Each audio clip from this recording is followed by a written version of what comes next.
मोहतरम नाजरीन, आज मैं MCD सिविक सेंटर दिल्ली में जहां 2 रोज़ा सेमिनार हो रहा है, auditorium Kedarnath Sahni auditorium, C block, Minto road, gate number 7 है ये।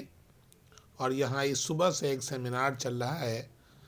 ये seminar American federation of Muslim of Indian origin और दिल्ली यूथ वेलफेयर एसोसिएशन के इश्तराक से 32वां annual convention for all India meritorious student award function है।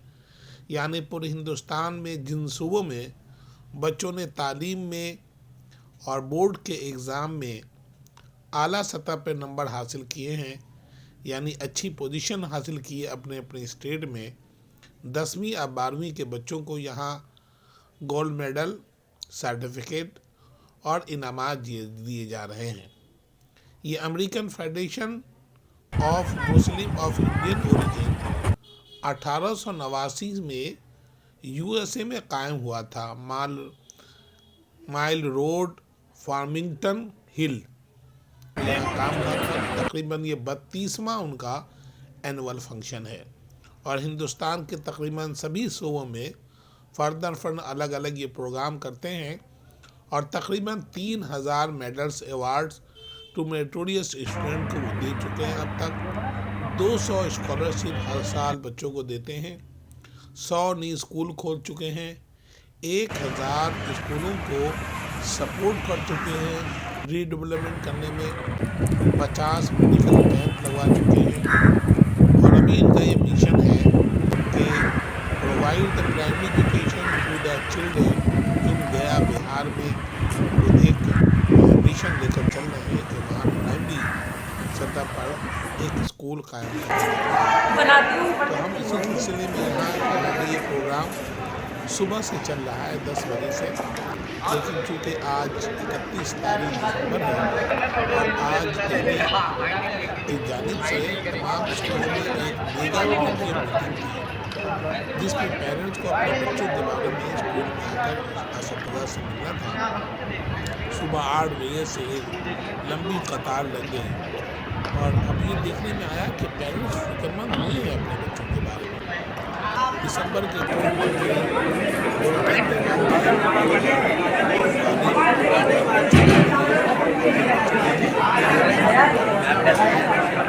अस्सलाम सर आप भी आए खाना खा लिया पहले से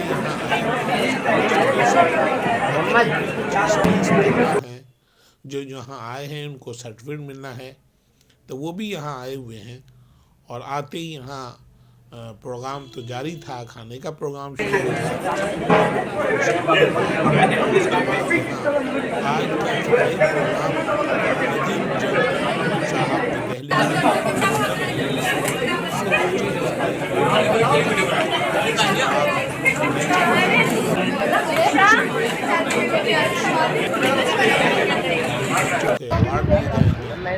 आज का प्रोग्राम साहब तो आइए हम लोग दोस्त होते हैं, देखते हैं इस तरह का प्रोग्राम। हाँ, वीडियो बनना है, सब्सक्राइब कर लें।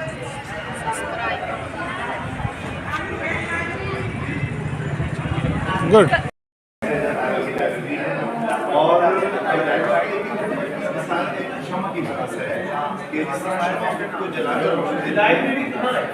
लाइब्रेरी हमारे पास जो यहाँ पे अपना तंग गली के अंदर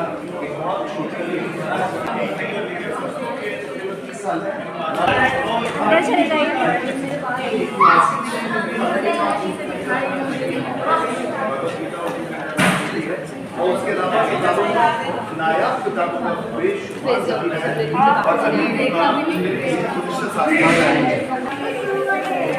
Maria, Sophia, can you ask Maria to come here? Rugby team in rugby line to be on. इसके बावजूद हम बस मानिए कि वो नबी उम्मी अलैहिस्सलातु वस्सलाम जिन्हें अल्लाह ने रहमतुल लिल आलमीन करार दिया, वो जब उन्होंने एक ऐसी दुनिया में जहाँ तालीम पे लोगों की इजारादारी थी, शिक्षा जो थी वो एक तरह से एकाधिकार में थी लोगों के, कुछ लोगों के। एक ऐसे समय में उन्होंने क्या कहा, उन्होंने कहा तालीम हासिल करना फर्ज है हर मुसलमान मर्द पर और हर मुसलमान औरत पर। उन्होंने कहा कि इल्म हासिल करो माँ की गोद से लेकर कब्र तक। उन्होंने कहा हिकमत मोमिन की गुमशुदा पूंजी है, वो तुम्हें जहां से मिले हासिल करो। और ऐसा कहा ही नहीं, करके भी दिखाए। चाहे वो इन तमाम बातों के बाद एक बात और जो समझने वाली है वो ये कि कुरान करीम के अंदर तालीम की अहमियत को किस तरह से पेश किया गया है उसका भी आपको अंदाजा मुझसे बेहतर है। और वो ये कि जब अल्लाह ने हजरत आदम की तख्लीक का फैसला सुनाया फरिश्तों को, तो फरिश्ते जो आमन्ना सद्दफना कहने के अलावा अल्लाह के सामने किसी बात के रवादार नहीं थे, उन्होंने कहा कि आप क्या करने जा रहे हैं। ऐसे वक्त में अल्लाह ने फरिश्तों से कहा चीजों के नाम बताओ, वो नहीं बता पाए। उसके बाद आदम से कहा कि बताओ, और आदम ने फर बता दिए। और उसके बाद अल्लाह ने जो फैसला किया वो गैर मामूली था। उसने रोज़े अज़ल अबद तक के लिए इस अपनी हदीस का, अपनी सुन्नत को अमर कर दिया, दवाम बख्श दिया कि वो जो लोग नहीं जानते हैं उन्हें झुकना पड़ेगा उनके सामने जो जानते हैं। जी आज आप दुनिया में रोना रोते हैं अपने उसका कि हमारे साथ बेहतर सलूक नहीं होता। हमें ये सोचना चाहिए कि क्या हम दुनिया में उस मकाम पर हैं जहाँ लोग हमारी तरफ एक जमाना था। Join us on the stage. Can we have a big round of applause? Muhammad Ali from Karnataka, 94.5% in HSC, gold medal. Muhammad Ali from Karnataka, 94.5 gold medal.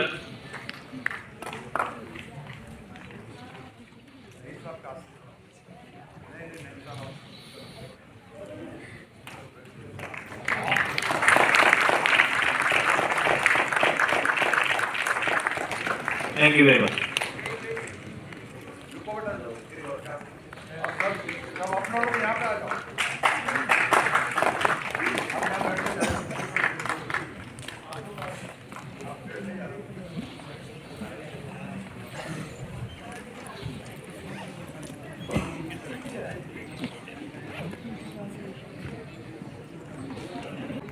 आज में अब मैं जब प्रिंसिपल बैठती थी हिंदू कॉलेज की, लोग एडमिशन्स के लिए आते थे।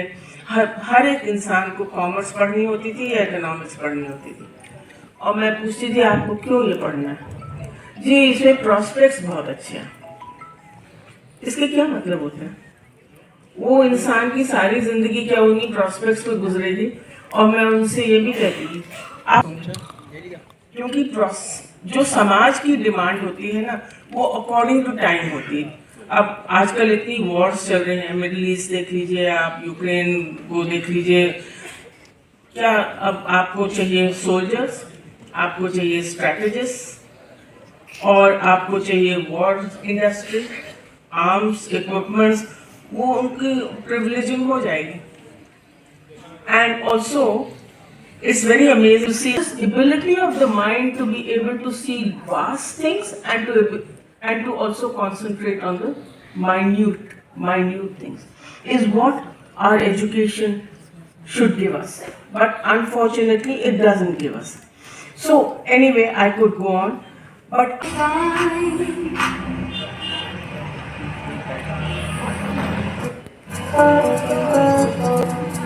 In life, rugby teaches us to just get back up again, rub off the dirt and go. I'm 25 years old. I'm from Delhi and I play rugby. I come from a ghetto in Jamnagar, Batla House. I always knew that the world is not equal. My school was just 20 minutes away from my home, but it felt like a world apart. It was very hard for me to fit in. It's never too late. Just come as you are and You can take a pause, you can restart, and you can reform yourself.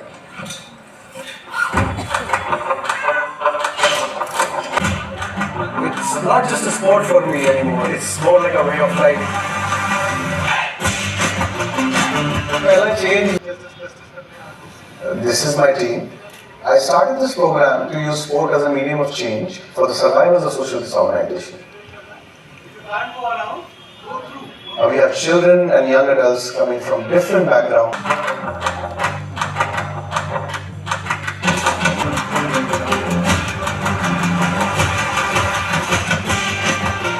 The whole idea is to एक minute में सब लोग खड़े हो जाए, सब लोग please, everybody can stand up, thank you, बहुत देर से बैठे हैं, लीजिए, स्ट्रेच अ बिट, थोड़ी सी स्ट्रेचिंग, इधर, ऐसे एक्सरसाइज कराता हूँ, हाथ बाहर पकड़े, यहाँ रखिए यार, और सर को धक्का दे जहाँ पे हाथ है, push your head towards your hand, second, push your heads towards the hand, and now in front, tightly, and back. Because I want your full attention. That's it. पूरी attention चाहिए मुझे आपकी. अब now after doing this, you would realize इस छोटी सी activity के बाद, बहुत छोटा सा activity किया अभी हमने. Now you can feel yourself being more focused. थोड़ा तो silence आ गया है. थोड़ा makers bound by academics में कम गए उतने दिनों ब्यूरोक्रेसी में गए हैं, बहुत सारे ब्यूरोक्रेसी में गए हैं, तो मीडिया ब्यूरोक्रेसी इस टाइप की चीज़ों में आई थिंक काफ़ी हिस्टोरियंस चले गए, और उसकी एक वजह है, उसकी वजह मेरे ख्याल से ये है कि जब आप हिस्ट्री पढ़ते हैं, इसलिए वो है, और जब आप पर्टिकुलरली जब आप कॉलेज में पहुँचते हैं और आप हिस्ट्री अच्छे से आपको पढ़ाई जाती तब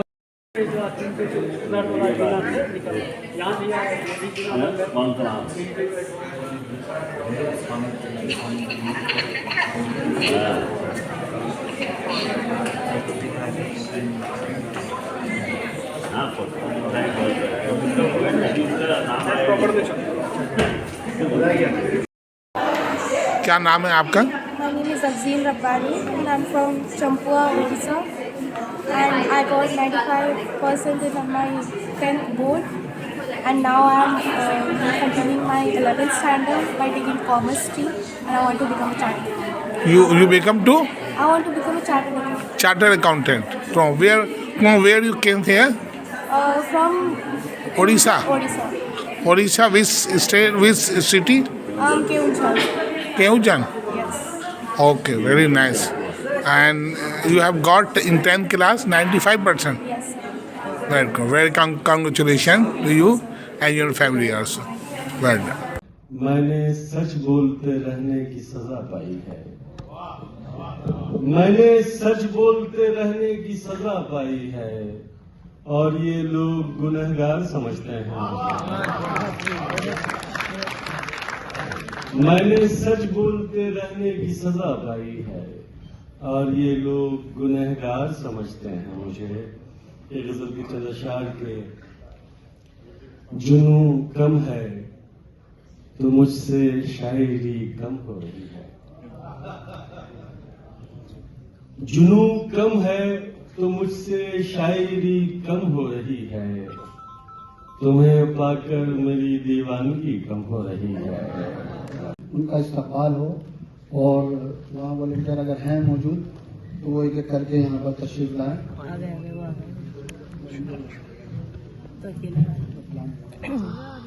इधर आ जाइए, खाली कोई लकी को दावत देती हूँ।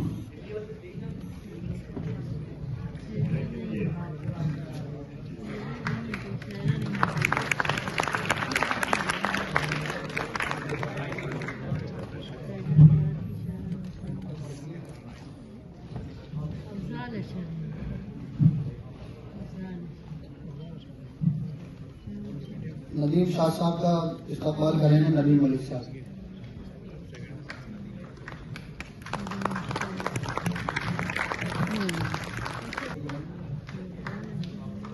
आज की महफिल के लिए निजामत जो है वो इकबाल अशर साहब फरमाएंगे, और इजहार तशक्कुर जो है हमारे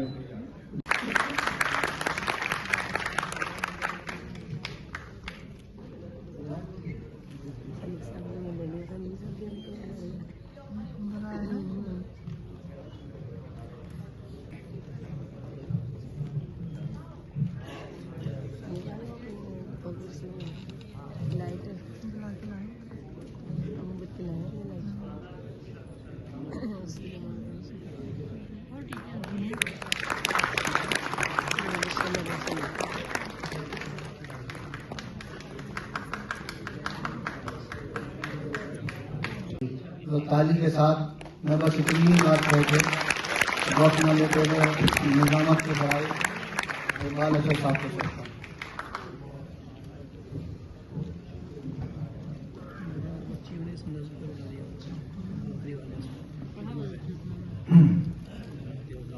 आज के इस मुशायरे के सदर मोहतरम प्रोफेसर रसूल साहब जो जामिया मिलिया में तदरीसी फ़राइज़ अंजाम देते रहे, तो मुझे जवाज़े इफ्तिखार दे, फ़कीर शहर इल्म हूँ ज़कात एतबार दे। मैं जैसे तैसे टूटे फूटे लफ्ज़ गढ़ के आ गया कि अब ये तेरा काम है, बिगाड़ दे संवार दे।